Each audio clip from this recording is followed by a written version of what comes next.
இன்னைக்கு என்ன ஹதீஸ்னா, நாயகம் ஸல்லல்லாஹு அலைஹி வஸல்லம் சொல்கிறாங்க, கியாமத்து நாளில் மனிதருடைய அமல்கள் தொழுகையை பற்றி தான் முதல்ல கேள்வி கணக்கு கேட்கப்படுமாமா. அது சரியானதாக நன்றாக இருந்தால் அந்த மனிதன் வெற்றி பெறுவான். அது வீணாகி, அதாவது ஒழுங்கற்ற முறையில் இருந்துச்சுன்னா, தொழுகை முறையான சரியாக நிறைவேற்றாமல் இருந்தாங்கன்னா அவன் நஷ்டமடைவானாமா. நவுது பில்லாஹி மின்ஹா. அல்லாஹ் எல்லாத்தையும் காப்பாற்றணும்.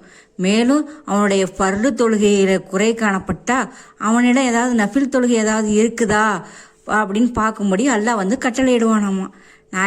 நஃபில்கள் இருந்தால் அவற்றின் மூலமாக பர்லு தொழுகையின் குறைகள் நிறைவேற செய்யப்படுமாமா.